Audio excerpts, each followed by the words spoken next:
वरहमतुल्लाहि वबरकातुहू। रशीद अहमद गंगोही जो देवबंदियों के गौसुल आज़म हैं, उनका अक़ीदा उनकी किताब फतावा रशीदिया के अंदर लिखा हुआ है, सफ़ा नंबर 103 है। उस पर जवाब में कहते हैं हज़रत सल्लल्लाहु ताला अलैहि वसल्लम को इल्म ग़ैब न था, न कभी इसका दावा किया, और कलामुल्लाह शरीफ और बहुत सी अहादीस में मौजूद है कि आप आलिमुल ग़ैब न थे।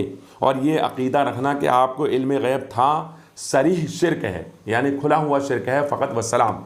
अब देखें इनके इस फतवे की जद में कौन आते हैं, तो चलिए आइए इनके छोटे हज़रत जिनको ये लोग हकीमुल उम्मत कहते हैं, मौलवी अशरफ अली थानवी साहब अपनी किताब हिफ्ज़ुल ईमान के सफ़ा नंबर 15 पर लिखते हैं, फिर ये कि आपकी ज़ात मुक़द्दसा पर इल्म ग़ैब का हुक्म किया जाना अगर बक़ौल ज़ैद सही हो तो दरियाफ़त तलब ये अम्र है कि इस ग़ैब से मुराद बाज़ ग़ैब है या कुल ग़ैब। अगर बाज़ उलूमी ग़ैबियाँ मुराद है तो इसमें हुज़ूर सल्लल्लाहु अलैहि वसल्लम की ही क्या तख़सीस है।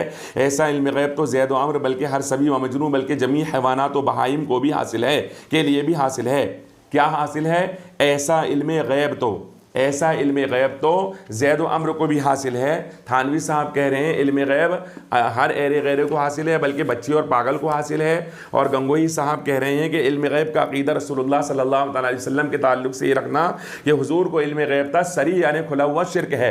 तो जब एरे गैरे नत्थु खैरे को इल्म ग़ैब हासिल है, थानवी साहब कह रहे हैं, और बाज़ उलूम ग़ैबियाँ हुज़ूर के लिए भी मान रहे हैं, तो हुज़ूर के लिए वो इल्म ग़ैब मान रहे हैं थानवी साहब, और गंगोही साहब नहीं मान रहे हैं। गंगोही साहब कह रहे हैं जो ये कहे कि रसूलुल्लाह को इल्म ग़ैब है वो मुशरिक है, सरी शिरक करने वाला है। तो थानवी साहब सरी शिरक करने वाले हुए हैं।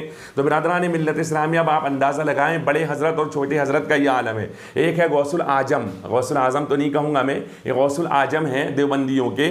उनका मानना ये है कि जो हुज़ूर के लिए इल्म ग़ैब माने कि उनको इल्म ग़ैब था वो सरी शिरक में मुब्तला है, वो खुला हुआ शिरक कर रहा है। और दूसरी तरफ थानवी साहब कह रहे कि बाज़ उलूम ग़ैबिया रसूलुल्लाह को है, बल्कि रसूलुल्लाह ही को नहीं हर एरे गैरे को है, बच्चे पागल को है, जमी हवाना तो बाइम को है। तो थानवी साहब ये कह रहे हैं, तो थानवी साहब रशीद अहमद गंगोही के फतवे से मुशरिक साबित हुए, और थानवी साहब को हकीमुल उम्मत मानकर आज के तमाम देवबंदी मुशरिक हो गए। तो बिरादरान मिल्लत इस्लामिया, इसलिए मैं कहता हूँ कि देवबंदियों के पास अकल नाम की चीज़ ही नहीं है, और इसीलिए कहा गया शायद कि अक्ल चौपायों को दे बैठे हकीम थानवी। मैं ना कहता था कि सोहबत देव की अच्छी नहीं।